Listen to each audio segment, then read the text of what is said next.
The first thing you need to know about my wife is that she keeps her phone locked tighter than Fort Knox, but leaves her laptop open when she's drunk.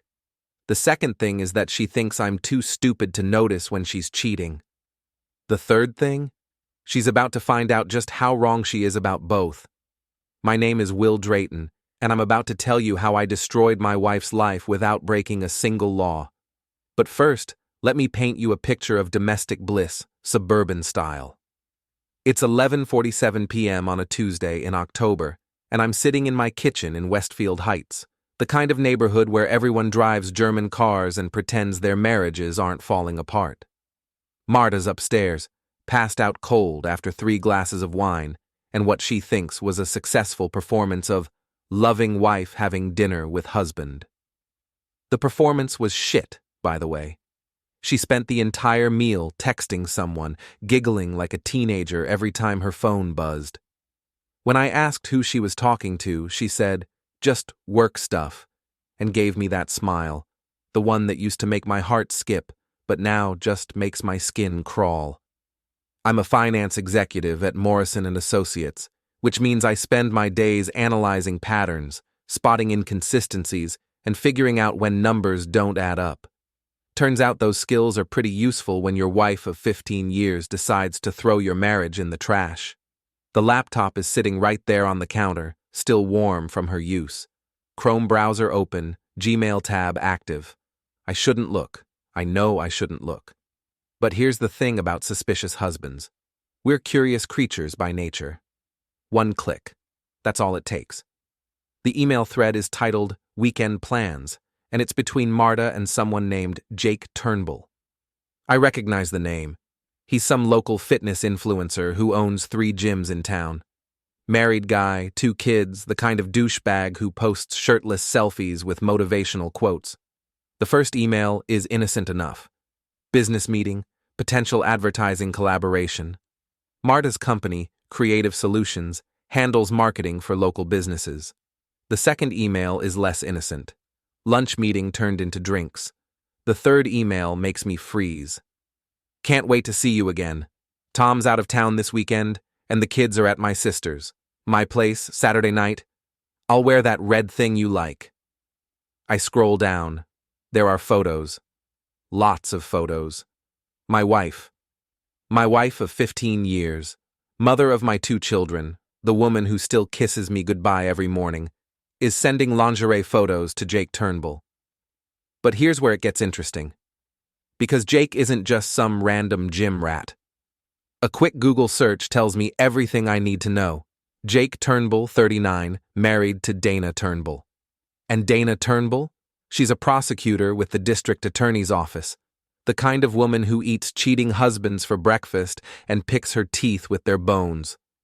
I screenshot everything. Every email, every photo, every disgusting little love note. Then I dig deeper. Marta's been sloppy, really sloppy. Her Google Drive is synced to this laptop, and it's full of evidence. Hotel receipts, restaurant bills for 2 when she told me she was working late, credit card statements showing purchases at Victoria's Secret, lingerie I've never seen her wear. The affair's been going on for 6 months. 6 months of lies, 6 months of working late, 6 months of kissing me with lips that had been on another man. I close the laptop and sit back in my chair. The house is quiet, except for the hum of the refrigerator and the sound of my heart hammering in my chest. Upstairs, Marta sleeps peacefully, probably dreaming about her weekend plans with Jake. She has no idea that her world is about to end. I pour myself 3 fingers of bourbon and start planning. See, most men in my situation would do something stupid. They'd confront the wife, make threats, maybe even get violent. Some would hire a lawyer and file for divorce, splitting everything down the middle and moving on with their lives. But I'm not most men. I'm a finance guy who understands leverage, and right now, I'm holding all of it. The next morning, Marta bounces into the kitchen like nothing happened. She's wearing a blue dress that shows off her figure, the figure she's been sharing with Jake Turnbull, and humming some pop song under her breath. "Morning, honey," she says, kissing my cheek. "You're up early." "Couldn't sleep," I tell her, which is true. I spent most of the night going through her digital life, cataloging every lie, every secret, every piece of evidence that's going to destroy her. She pours herself coffee and checks her phone. I watch her face light up as she reads a text message, probably from Jake, telling her how much he enjoyed their last encounter, how he can't wait for Saturday night. I might have to work late tonight, she says, not looking at me. Big presentation tomorrow. Of course you do, I say. Seems like you've been working a lot of late nights lately. She glances at me sharply, but I keep my expression neutral. Not yet. Not until I'm ready. After she leaves for work, I call in sick and spend the day preparing. First, I visit my lawyer, not for divorce advice, but to understand exactly what I can and can't do legally. Turns out, in our state, anything on a shared computer in a shared household is fair game. The photos, the emails, the evidence of her affair, all legally obtained. Next, I visit Greg Martinez, my best friend since college and the best private investigator I know. Greg runs a small agency specializing in insurance fraud, but he's helped me out with background checks for potential hires before. Jesus, Will, he says after I show him the evidence. I'm sorry, man, this is rough. Don't be sorry, I tell him. Just help me understand what I'm working with. Greg's investigation takes 3 days and costs me $2,000. It's worth every penny. Jake Turnbull isn't just cheating on his wife. He's been cheating on her for years. Multiple affairs, multiple women, a pattern of behavior that would destroy his marriage and his business if it came to light. His wife Dana has been suspicious for months, according to Greg's sources in the DA's office. She's been building her own case, waiting for the right evidence to file for divorce and take him for everything he's worth. But here's the beautiful part. Dana doesn't know about Marta yet. I also learned that Marta's been telling people about our marriage problems. Not just anyone. She's been confiding in her co-workers, her friends, her mother, painting me as the boring husband who doesn't understand her needs, who's been holding her back from her true potential. Her mother, Magda Kowalski, is particularly interesting. Old money, old values, old prejudices. The kind of woman who still believes divorce is a sin and adultery is worse than murder. She's been pressuring Marta to work things out with me, not knowing that her precious daughter has been spreading her legs for a married man. By Friday, I'm ready. Saturday morning arrives gray and drizzly, the kind of October day that makes you want to stay in bed. Marta's been nervous all week, dropping hints about a girls' weekend that got canceled, how disappointed she is, how she might just stay home and relax. She doesn't know that I know her real plans, doesn't know that Jake texted her at 11 p.m. last night with an address and a room number at the Marriott downtown. She showers, does her hair, puts on makeup like she's going to a photo shoot. The red lingerie, the stuff from the photos, disappears from her dresser drawer. I think I'll go visit my sister today, she tells me over breakfast. She's been feeling lonely since her divorce. Her sister lives in Phoenix, has for 3 years. That's nice of you, I say. Give her my love. She kisses my forehead and leaves, pulling out of the driveway in her BMW like she's heading off to save the world instead of destroy our marriage. I wait exactly 1 hour. Then I make my first call. Dana Turnbull, this is Will Drayton. I think we need to talk about our spouses. The meeting takes place at a coffee shop downtown, 2 blocks from the Marriott, where my wife is currently sleeping, Dana's husband. Dana's exactly what I expected. Sharp, professional, the kind of woman who could gut you with a smile and make you thank her for it. I've been waiting for this call, she says after I show her the evidence. I knew Jake was cheating, but I didn't know with whom. What are you going to do? I ask. What am I going to do? She laughs, but there's no humor in it. I'm going to destroy him, financially, professionally, personally. When I'm done, he'll be lucky to get a job cleaning toilets. And my wife? Your wife is collateral damage, but if you want my advice, don't let her see it coming. I spend the rest of Saturday preparing. Sunday is when the real fun begins. Marta comes home Sunday evening glowing like she's been at a spa instead of a sleazy hotel. She's got that satisfied look that used to be reserved for me, back when our marriage meant something. "How was your sister?" I ask. "Oh, you know, same old problems. But I think I helped." "I'm sure you did." Monday morning, I'm up before dawn, sitting in the kitchen with my laptop and a cup of coffee. Marta stumbles downstairs at 6:30, still half asleep, wearing the silk robe I bought her for Christmas.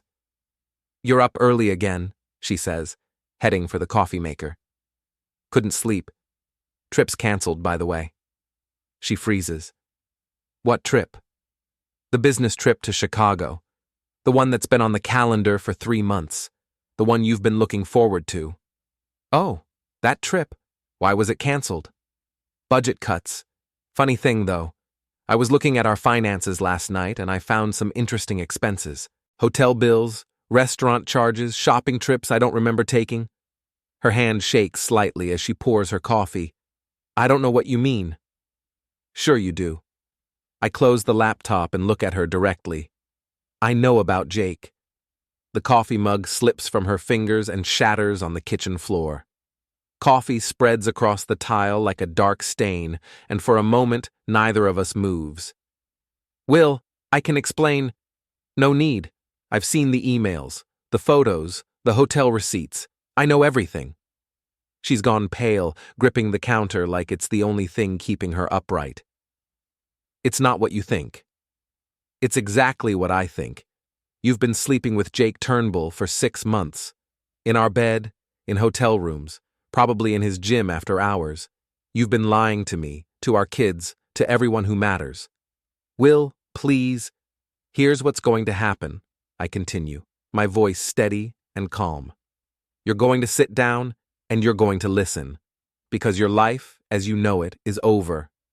She sinks into a chair, tears starting to flow, but I'm not moved, not anymore.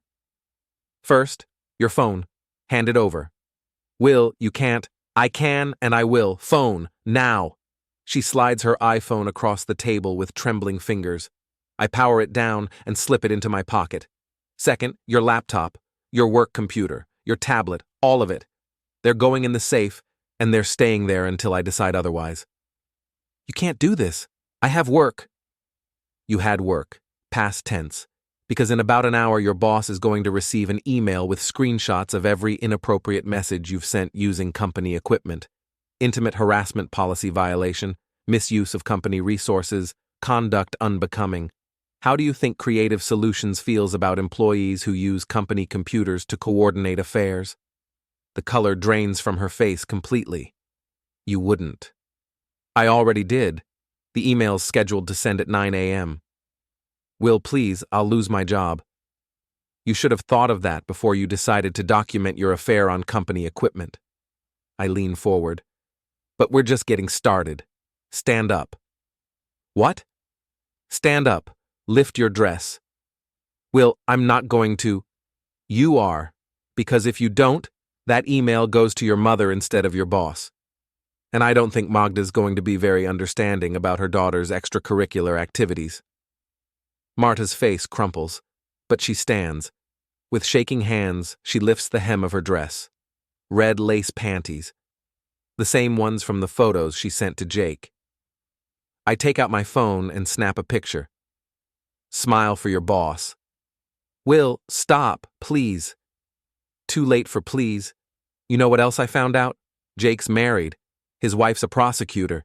She's been building a case against him for months, waiting for the right evidence. Guess what I gave her yesterday? Marta's legs give out, and she collapses back into the chair. Oh, God.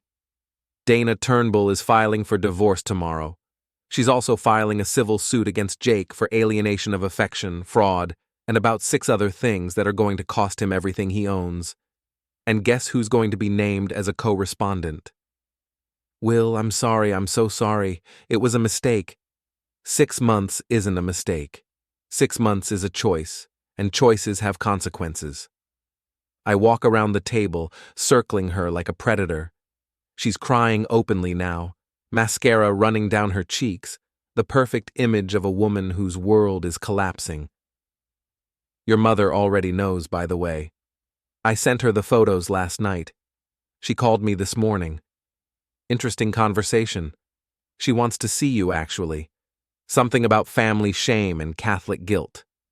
You sent them to my mother? Her voice is barely a whisper. I sent them to everyone who matters. Your boss, your mother, your sister in Phoenix. Yes, I know where she really lives. Your book club, your yoga instructor. By noon today, everyone in your social circle is going to know exactly what kind of person you really are. Marta's sobs are getting louder, more desperate. But I'm not done. Here's the deal, I say, leaning down so my face is inches from hers. You're going to do exactly what I tell you to do when I tell you to do it. You're going to smile when I tell you to smile, speak when I tell you to speak, and shut up when I tell you to shut up. Because if you don't, if you so much as think about defying me, I will make your life so miserable that you'll beg me to let you disappear. What do you want? I want you to understand that your life belongs to me now. Your reputation, your finances, your future, all of it depends on my goodwill, and right now, you're running very low on goodwill. The kitchen timer goes off, 9 a.m., right on schedule. Her work phone starts buzzing immediately. Text messages, voicemails, missed calls, her boss, her co-workers, probably half the company wanting to know what the hell is going on. Sounds like Creative Solutions got my email, I say. You should probably call in sick today, and tomorrow, and next week. Actually, you should probably start looking for a new career entirely. By noon, it's over. Marta's been fired, her mother has disowned her, and her social media accounts are flooded with comments from friends and acquaintances who've seen the evidence of her affair. The neighborhood WhatsApp group is buzzing with gossip, and 3 different people have called to ask if I'm okay, and if there's anything they can do. Jake's in even worse shape. Dana moved fast. By 10 a.m., she'd filed for divorce and obtained a restraining order. By 11 a.m., Jake's gym memberships were being canceled as word spread through the fitness community. By noon, his business partners were calling emergency meetings to discuss reputation management. I spend the afternoon at work, acting like nothing's happened. My colleagues offer sympathy. Word travels fast in our circles, and I accept it graciously. The wronged husband, the victim of his wife's betrayal, the man who deserves better. When I get home, Marta's sitting in the living room, staring at nothing.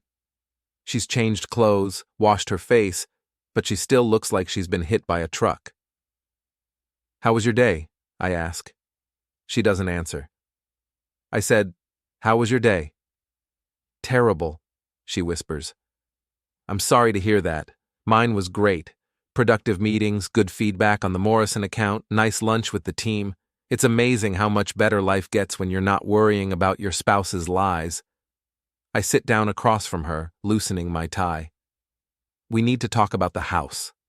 Her head snaps up. What about the house? Well, you're unemployed now. No income, no prospects, no references. I can't imagine Creative Solutions is going to give you a glowing recommendation after today. How are you planning to contribute to the mortgage? Will, please. I've been thinking about it, and I don't see how we can afford to keep this place on just my salary. We might need to downsize, maybe something in a less expensive neighborhood, something more appropriate for our new circumstances. This is my home. This is my house, my name on the deed, my credit score that qualified for the mortgage, my income that pays the bills. You're just living here. The cruelty of it hits her like a physical blow. She doubles over, sobbing, and for a moment I almost feel sorry for her. But then I remember the photos, the lies, the 6 months of deception. There is another option, I say. She looks up, hope flickering in her eyes. You can stay. You can keep living here, keep driving your car, keep enjoying the lifestyle you're accustomed to, but there are conditions. What conditions? You do what I say when I say it, without question or complaint. You be the perfect wife, in public. You smile at dinner parties, you laugh at my jokes, you make everyone believe that we're the happiest couple in Westfield Heights. And in private? In private, you remember that I own you. that every comfort you enjoy, every privilege you have, exists because I allow it. Cross me, disobey me, even think about leaving me, and I'll destroy what's left of your life so completely that you'll wish you'd never been born." She stares at me for a long moment, and I can see her weighing her options. She could leave, try to start over somewhere else. But with no job, no money, no references, and a reputation that's already spreading through social media, her options are limited. "Do we have a deal?" I ask. She nods, barely perceptible. "I need to hear you say it." "We have a deal." "Good, now go make dinner. We're having company tonight." The company is Greg Martinez and his wife Carmen. They arrive at 7, bringing wine and sympathy, having heard about Marta's breakdown and my decision to stand by her during this difficult time. Marta plays her part perfectly. She serves dinner with a smile, makes small talk about the weather and local events, even laughs at Greg's terrible jokes. To anyone watching, she's the grateful wife, supported by her understanding husband during a moment of personal crisis. But I can see the strain in her eyes, the way her hands shake slightly when she thinks no one's looking. She knows that every smile is a lie, every laugh is a performance, and that her audience of one, me, is judging every moment. After our guests leave, Marta cleans the kitchen while I watch the news. When she's done, she starts to head upstairs. "Where are you going?" I ask. "To bed." "No, you're sleeping in the guest room now." She stops, her hand on the banister. The master bedroom is for married couples. We're not married anymore. We're just two people living in the same house under a business arrangement." She nods and changes direction, heading for the guest room. I hear the door close softly, then the sound of muffled crying.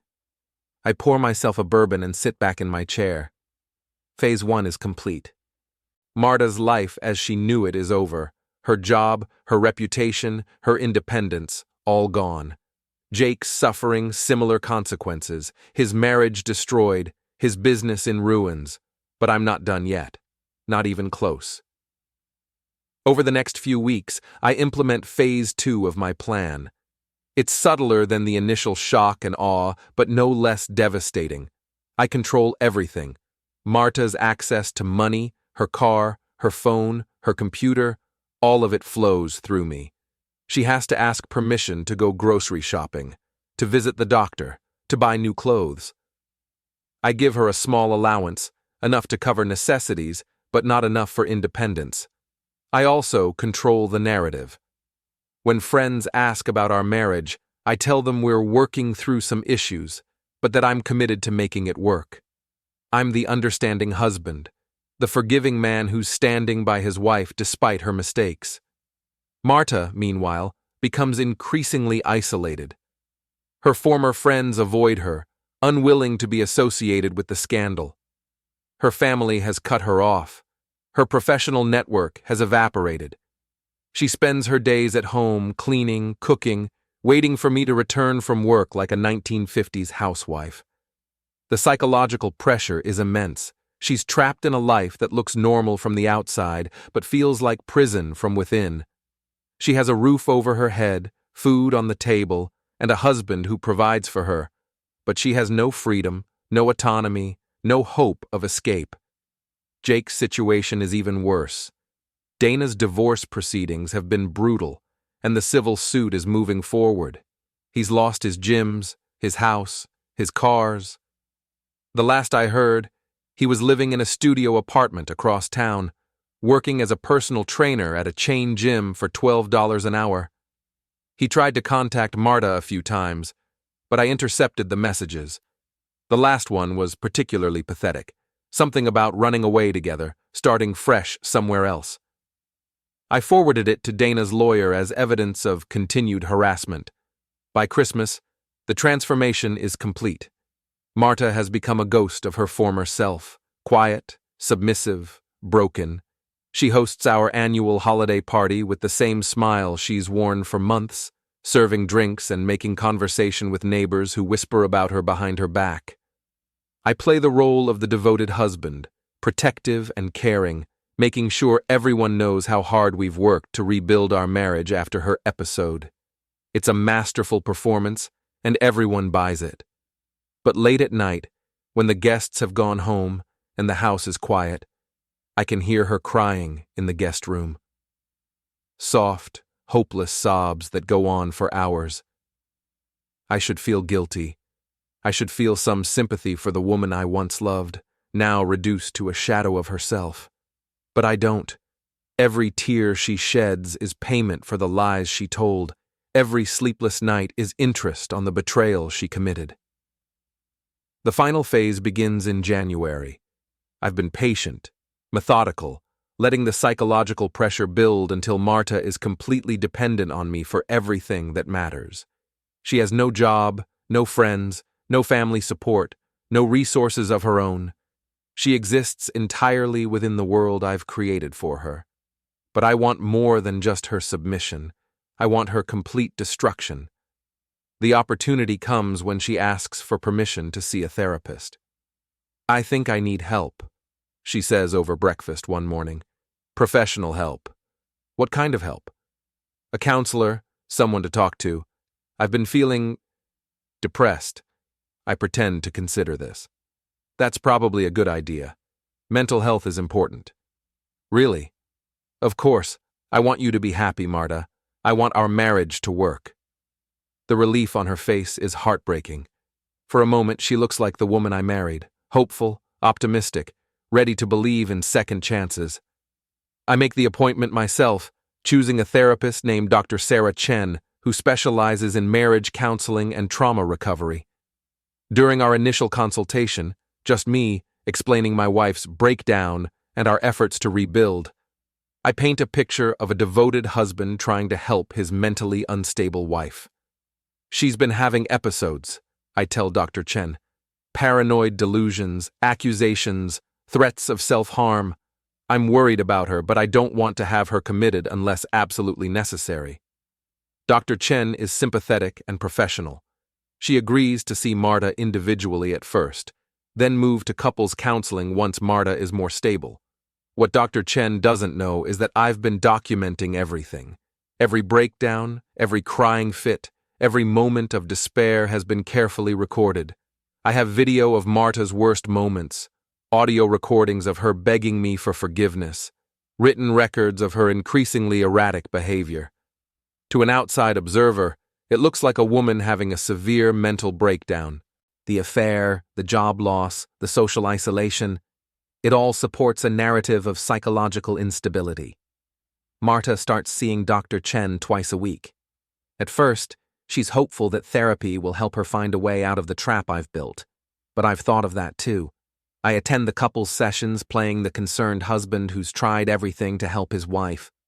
I express worry about her mental state, her inability to accept responsibility for her actions, her tendency to blame others for her problems. She keeps talking about leaving. I tell Dr. Chen during one session while Marta sits beside me, silent and defeated. She says she wants to start over somewhere else, but she has no job skills, no support system. I'm afraid she's not thinking clearly. "Marta," Dr. Chen says gently, "how do you feel about what Will is saying?" Marta looks at me, then at Dr. Chen, then back at me. She knows that anything she says can and will be used against her. She knows that I'm recording these sessions, that I'll twist her words to fit my narrative. "I just want to be happy," she whispers. "We all want that," I say, reaching over to take her hand. "That's why we're here." Dr. Chen makes notes, probably about Marta's withdrawal, her inability to communicate effectively, her dependence on me for emotional support. All evidence of psychological instability. The sessions continue for months. Marta becomes increasingly withdrawn, barely speaking during the couples sessions, going through the motions of therapy without any real engagement.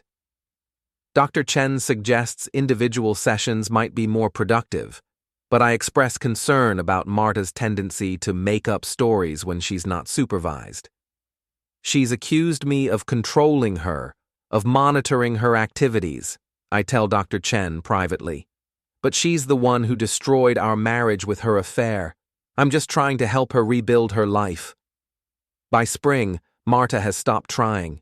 She goes to therapy because I make her go, cleans the house because I expect it to be clean, attends social functions because I require her presence. She's become exactly what I wanted, a broken woman, completely under my control, with no hope of escape. But I still want more. The final blow comes in May, almost a year after I discovered her affair. I've been planning it for months, waiting for the right moment, the perfect opportunity to deliver the coup de grace that will destroy what's left of her spirit. The opportunity comes when Marta's sister visits from Phoenix. Lisa Kowalski is everything Marta used to be: confident, successful, independent. She's a real estate attorney with her own practice, divorced but thriving, the kind of woman who took control of her life and made it work. She's also the only person in Marta's family who still speaks to her. Lisa arrives on a Thursday, planning to stay for the weekend. She's heard about Marta's problems, but hasn't seen her sister in over a year.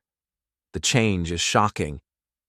"Jesus, Marta," she says after I leave them alone in the living room. "What happened to you?" I'm listening from the kitchen, of course. I've had the house wired for sound since January, recording everything for my collection of evidence. "It's complicated," Marta says. "Complicated how? You look like you haven't slept in months. You're skin and bones.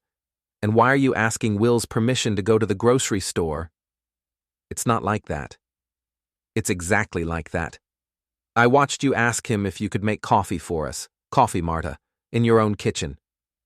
There's a long pause.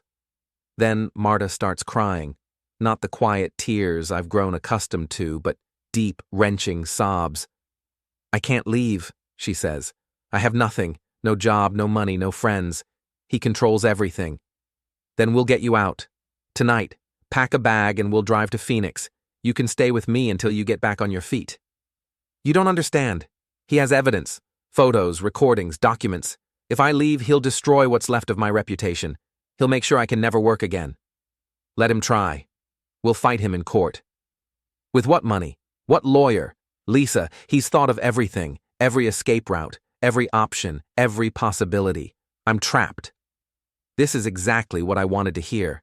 The complete admission of defeat, the acknowledgement that I've won. But Lisa isn't giving up. "There has to be something, some way out." "What about the affair? You said he found out about some guy." "Jake. His name was Jake. Will destroyed him too. Ruined his marriage, his business, his life. He's working at a gym now, making minimum wage. That's what happens to people who cross Will." "This is insane. You're talking about your husband like he's some kind of criminal mastermind." "Maybe he is." I decide it's time to make my entrance. I walk into the living room carrying a tray with coffee and cookies, the picture of domestic hospitality. "How are my two favorite sisters doing?" I ask. Lisa stares at me with undisguised hatred. "We're fine." Good, good. "Lisa, I hope you'll stay for dinner. Marta's become quite the cook this past year, haven't you, honey?" Marta nods without looking up. "Actually," Lisa says, "I was thinking Marta might like to come visit me in Phoenix. Maybe next month, when the weather's nice." "That's a wonderful idea," I say. "But I'm afraid Marta can't travel right now. Doctor's orders. Isn't that right, honey?" Another nod. "Doctor's orders?" Lisa's voice is sharp. Marta's been having some mental health issues, depression, anxiety, paranoid thoughts. Dr. Chen thinks it's best if she maintains a stable routine for now. Paranoid thoughts about what? I sit down next to Marta, putting my arm around her shoulders. She flinches slightly, but doesn't pull away. She thinks I'm monitoring her, controlling her life. It's a common symptom of her condition. The guilt from her affair has manifested as persecution fantasies. Lisa looks back and forth between us, clearly trying to figure out what's really going on. "Marta," she says carefully, "is that true?" Marta looks at me, then at her sister. I can see the war playing out behind her eyes, the desperate desire to tell the truth, battling against the knowledge of what I'll do to her if she does. "Yes," she whispers. It's true. Lisa stays until Sunday, but she doesn't bring up Phoenix again. She can see that her sister is beyond help, trapped in a situation that has no solution. When she leaves, she hugs Marta goodbye with tears in her eyes. "If you ever need anything," she says, "anything at all, you call me." Marta nods, but we both know she'll never make that call. After Lisa's visit, something breaks inside Marta. The last flicker of hope, the final possibility of escape, is gone. She stops going to therapy, stops pretending that things might get better, stops trying to maintain even the pretense of fighting back. She becomes a perfect wife, quiet, obedient, invisible. She keeps the house clean, cooks my meals, attends social functions with a smile.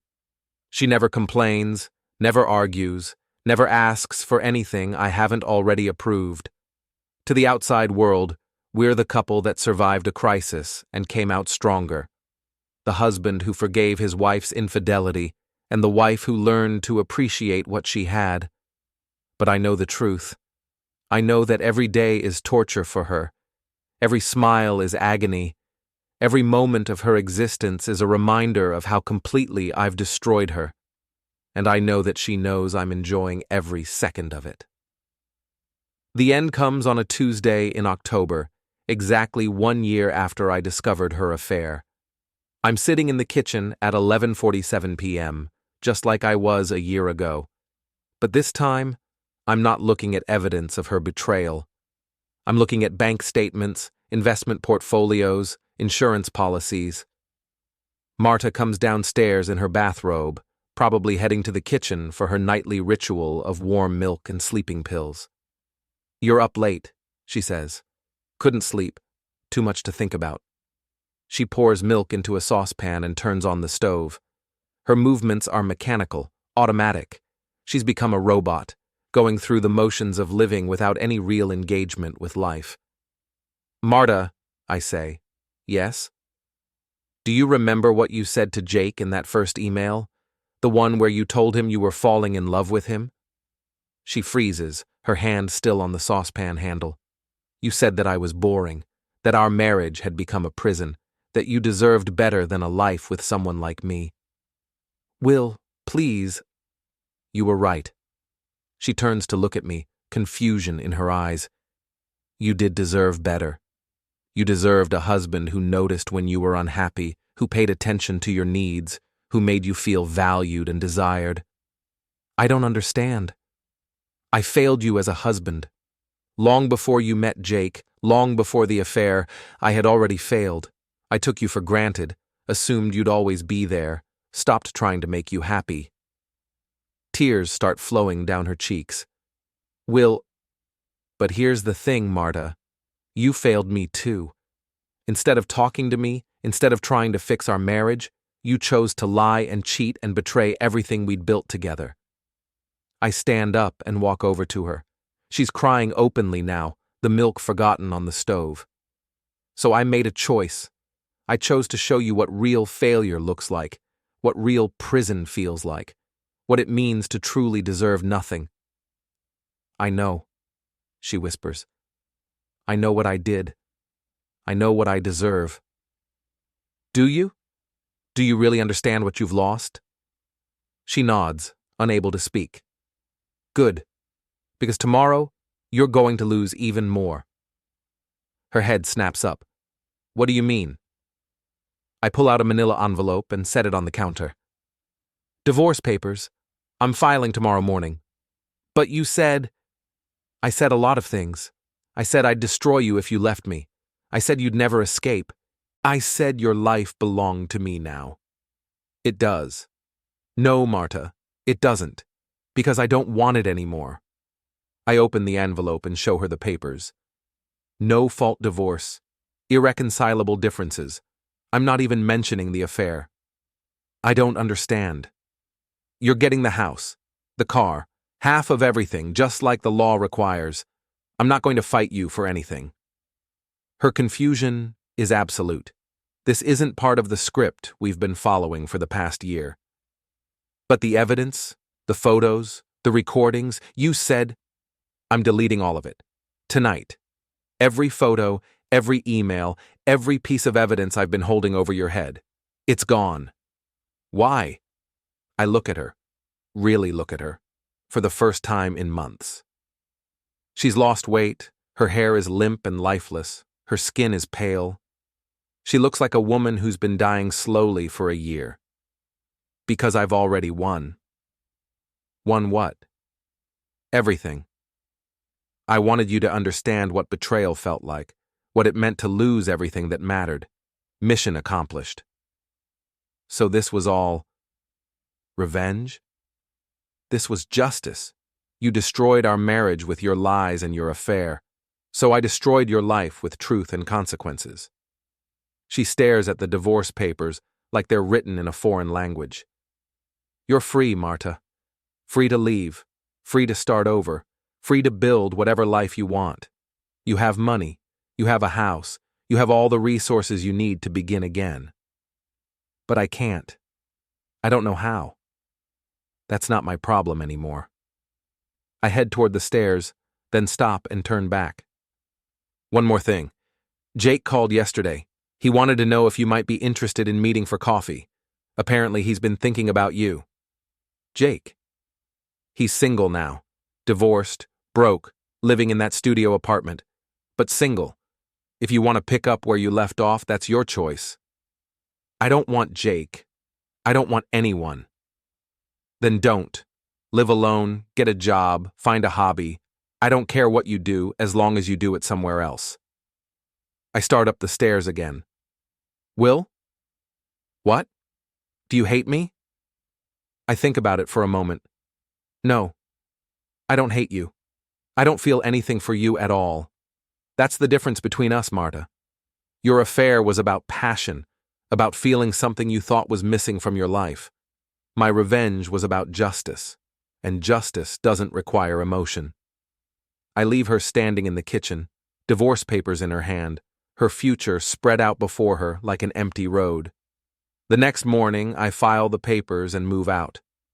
I rent a condo across town, something modern and clean with no memories attached.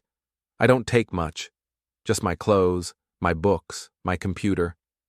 Everything else belongs to the past. Marta doesn't fight the divorce. She signs the papers without a lawyer, accepts the settlement without negotiation, agrees to all the terms without complaint. The whole process takes 6 months.